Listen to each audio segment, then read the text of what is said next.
Welcome to Porch Play Chats, sponsored by the American Association for the Child's Right to Play, or more affectionately known as IPA USA. IPA USA is a USA affiliate of the International Play Association, which is comprised of like 24 countries, all dedicated to the child's right to play. These Porch Play Chats were introduced actually during COVID, when we were also isolated, so that we could still do our advocacy work around play, even while people were stuck at home. And so they sort of were so successful that now we have over 200 of them. And all of the Porch Play Chats are free to you. And you can access them by going to our website at ipausa.org. In that top right-hand corner, you'll find our YouTube channel. And if you subscribe there, if you friend us on our Facebook page, if you follow us on Instagram, if you sign up for Spotify, where all the Porch Play Chats are being transferred into, so you have another access point, magically every Monday morning, a new Porch Play Chat appears in your feed. I'm Deb Lawrence, and I'm president of IPA USA. With me on the porch is Carla Ward. Carla, it's so great to see you. It's so great to be here. Carla is an early childhood educator and the founder of Early Learning Foundations, a business dedicated to education and enhancing the work of early childhood educators. She's held various roles in education for over 19 years. Carla is a certified Wunder-Led educator who brings a sense of wonder and passion into every aspect of her business, from hosting the Everything ECE Podcast to workshop development to digital course creation. Carla loves to share actionable and inspiring ideas with fellow educators in and out of the classroom to help support professional practices in early childhood. And we could talk. We've been talking 30 minutes before I even pressed record. We could talk forever. We absolutely could. Easy peasy. Give us a topic of play. We could go on forever. Go forever. But today, Carla's going to talk to us about autonomy. Absolutely. So, yeah. So autonomy is a word that I have to say I'm a little obsessed with right now, because the more I dive into what this word actually means, it just goes to show how much we try to control a child's life unintentionally. And part of it is because of how our own upbringings, our own systems, and I have the quote, the actual definition of autonomy, it's the right or condition of self-government. So think about a child's life. They wake up when we wake them up most of the time. They go where we have to go. They tag along. They go to childcare. If they're in an environment that's play-based, they get a lot of autonomy. But let's say you're still maybe embracing themes. Then it's not really giving them the autonomy, because you're telling them not just how to think, but what to think, what to play. And today you're going to learn about pumpkins. I don't want to learn about pumpkins. I don't care about pumpkins. What is a pumpkin? It means nothing. So I encourage everybody to start really leaning in to that word autonomy and how we can give children self-governance over their own lives.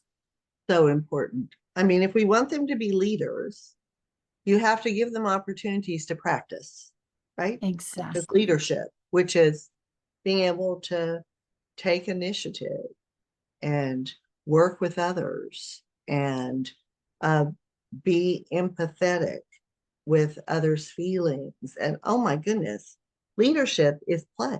Play is building 100%. It's just yeah. And it's so interesting as a business owner, because I meet people from many different businesses, walks of life. And I always ask them, how did you get into this? And something that continuously comes up at conferences I attend is a speaker will talk about how, somebody felt like they didn't have a voice. Or I'll sit at a table with, I will say mostly women. It tends to be the people that I spend most of my time with. And they'll say, I had to work really hard to find out who I was. A friend of mine just got divorced, and she's learning what it's like to be alone and how to spend time with herself. And that is autonomy. And to figure that out in your 50s is so hard, because not only are you trying to learn something new, you are trying to unlearn messages that you've received. Yes. So building an environment where children can figure out who they are, figure out that sense of belonging so that they know who they are, they know what they stand for. The long-term effects are huge, because now you have children that can confidently say no when presented with something that is not okay. And you can't be with kids all the time, right? We want to be, we think we're going to be, but at some point, that little 4-year-old in your kindergarten class is going to become a 14-year-old without adult supervision, who's going to become a 40-year-old who is the adult. And we all know a 40-year-old who we question if they really are an adult. Yeah, right. Yeah, exactly. I could list, 24 of them, right off Easy. the head. Easily. Had that opportunity. And, I always tell the funny story about the Taco Bell story, which I'm going to throw in here, which is that in Walter Drew, when I was a director, changed the way I directed a program, and we became much more play-based. So I was taking my kids to the zoo during the summer, and what happens to an 8-year-old, a 10-year-old, and a 12-year-old when you get in the car for 20 minutes? There are two things that almost always happen. Number one is I'm hungry. Mm-hmm. Number two is I have to go to the bathroom, right? Doesn't matter how old they are. They could be 3. Same thing happens, right? So I said, well, it'll be cheaper to pay to buy them lunch before we go to the zoo. So, okay, we'll stop for lunch. It was early. And so Taco Bell back then, and you're going to just go, oh my God, Taco Bell. I like Taco Bell. Sorry. Taco Bell back then, and my kids did too, opened at 11. This is how old I am. And Rod will be 46 this year. So now you know how old he is. He's the oldest. And so we stopped at Taco Bell, and we're one of those really annoying people who are waiting at the door at 5 minutes before 11 for you to open the door. And so we waited. We were very patient. We're talking and chatting. What do you want to see first at the zoo? Blah, blah, blah, blah, blah. Then they open the door. Behind the counter, since it's summer, there's like 15-year-olds. I saw no adult anywhere in the place. And so I go up, I order what the kids want. I set them down to eat their lunch, and I come back because I figured mine would take a little bit more explanation. So I said, I would like a taco salad without the beans and without the shell. So you didn't want a taco? Nope, just a taco salad without the beans and without the shell. And this precious little 15-year-old looks at his keyboard where he should be able to press, the button, right? And there's no button to press. And so he looks at me with this precious little face and says, I'm so sorry, ma'am. We can't do that. And I looked at him and I said, sure you can. Think about it. And now he's kind of getting panicked because they were on a timer and there's people, right? And so he goes to a friend and he tells a friend, and he's pointing and he's doing all this stuff with his hands, and he's pointing at me and I'm smiling. And the friend comes over with him and he says, I'm so sorry, ma'am. We can't do that. And I said, sure you can. Just think about it. Oh, God. And so now they could have made the salad. Oh my God. And in my head, I'm like, what have we done? Right. And so these two young men go over to the line and they're like huddling everybody together. And they're like explaining and they're pointing over their shoulder at me, and I'm just smiling. And it took them, so now we've probably been doing this about 4 minutes. And in the huddle, about another minute and a half before one of the people said, we could use a Nachos Bel Grande container.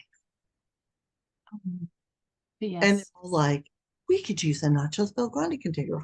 Five. On one end, I'm like, great collaborating, everybody. Absolutely.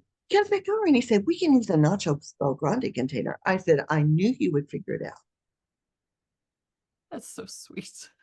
6 minutes Oh my gosh.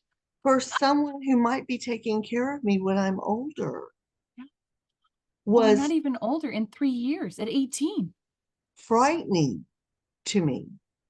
And I mean, we went to the zoo, we had a lovely time. I went back and called a staff meeting and said, I'm going to tell you this story and I want you to tell me why it happened. And so, and they're like, oh my God, they couldn't think, they couldn't problem solve, they couldn't take initiative. They were just waiting for a button on the register to show them, tell them what they could push for your order. And I said, yeah, why did that happen? Well, obviously. And so they're going through all this. And I said, keep thinking, why did it happen? And finally they said, oh, have they never had to think through something like that? And I said, what are we doing? And that was We, 30 years ago, Deb. That was before Google, because now it's, hey, Google, what's the capital of Canada? Or, hey, Google, when is my mom coming back? And then they check the calendar. It's terrifying. it's terrifying because what happens, what happens if technology isn't there tomorrow? I mean, what happens? Now, if I'm driving, I'm lost, right? Yep. Because I mean, we're all too dependent Yeah. on it. And and we and it's too easy to come up with the answers Yes. without having to figure out where you find the answers. Mm-hmm. And so when we do the same thing to children in a classroom, they're 4.5 and they want to do something for their mom or dad, and they come over to you and say, how do you spell mom? And you Mm-hmm. say MOM, Mm-hmm. you're contributing to that inability of them to find solutions on their own. So this autonomy piece that you're talking about, it is the heart of children being confident and capable and able to solve problems and to feel like they are not a, a smart person because people have told them they're smart, but Mm-hmm. intrinsically understand that they can figure that out. And so it's Absolutely. such a oh my goodness. And that was 30 years ago. And that was 30 years ago. That was pre-smartphones for sure, pre-Google, pre all of it, pre-Yahoo. And it is, but even let's take technology out, to your point, us saying MOM, but also us solving their problems for them when there's a conflict. Yes, I'm not saying don't be close by to support, because we know that little preschool fists can sometimes fly when we get too frustrated. absolutely. But teaching somebody to handle a conflict with a peer, Mhm. it's something I'm really noticing the older I get, that people really struggle with. And not just in preschool. If anything, the preschoolers are probably better than some of the adults I know, Mhm. because we're telling them to use our words. We're stronger as educators, understanding the importance, but people are hiding behind text messages. So there's that technology again, but remembering that words matter. Communication is important. Let's talk out how we're feeling. But if we as the adults say, you're sad, tell them you're sorry, or you're mad, tell them you didn't mean to do it. Or tell them you're sorry, which they're Yeah. not. Which they're And you're not. teaching them to lie to get out of Exactly. trouble. Exactly. And then let's say they do something serious. Well, I'm sorry. Why don't you forgive me? I said I'm sorry. Not understanding what it actually means to be sorry, because they haven't gone through that autonomy and that guidance of their own feelings and their own sincere apologies. Mhm. And maybe they've been made by an adult somewhere to say, you need to say you're sorry. That wasn't, you can't talk to me like that. And so Yeah. I always, when I'm doing keynotes or something, I always do the funny, the teacher says, use your words, use your words, use your words. And the child says, I hate you. Don't talk to me like that when they Yeah. use words. And, so we're so confusing to them, right?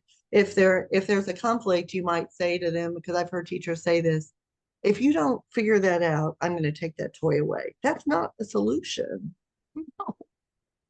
That's not helping them resolve the conflict.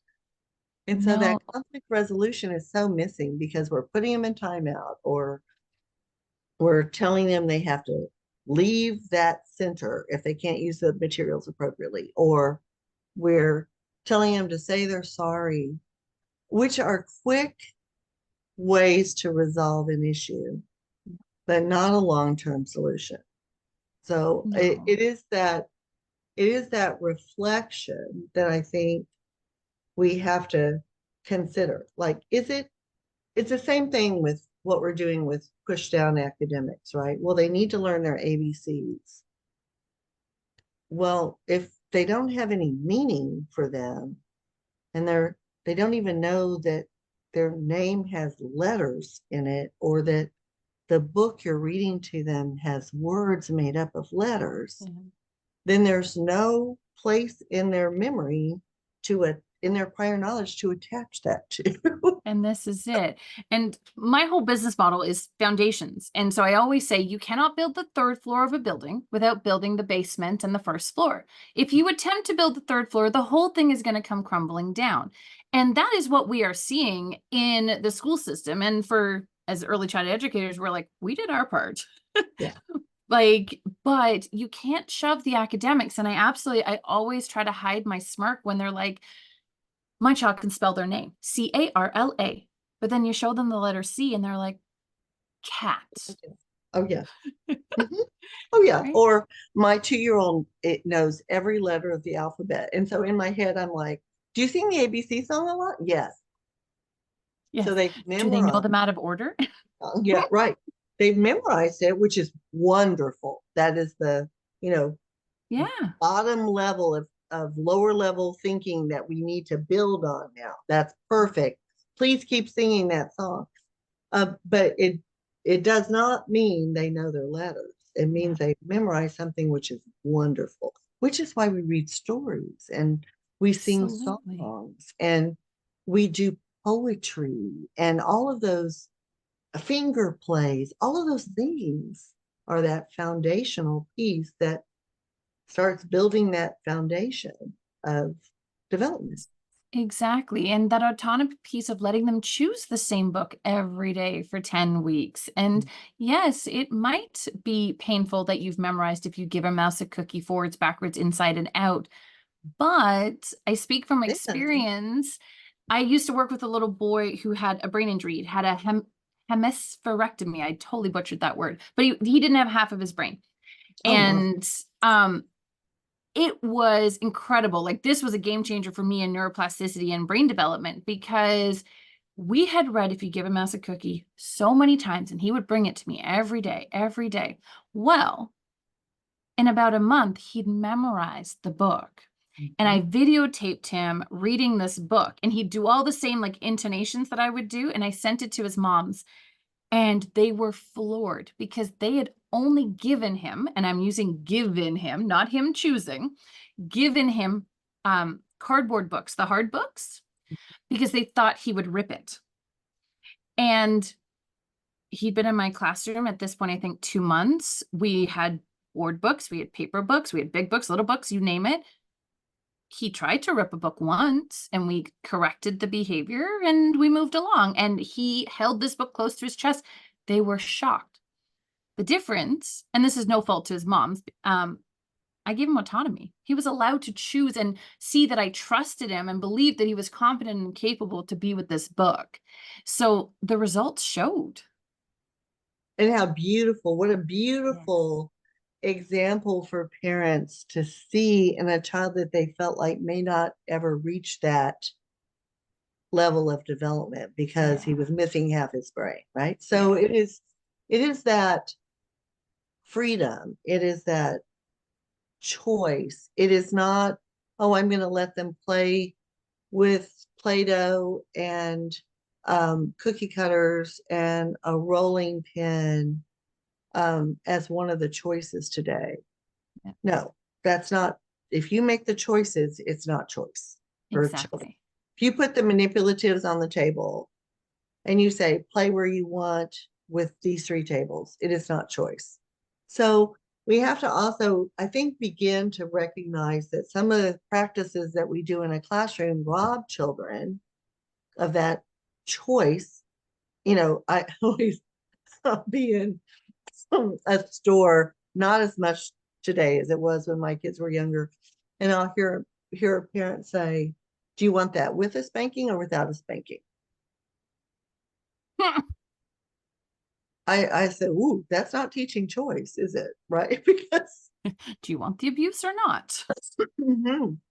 And so I think that sometimes we confuse choice with maybe the choices we were given when we were little. Yes. And you were talking earlier before we started taping, which was a Oh, wonderful conversation. I should have done it. yes.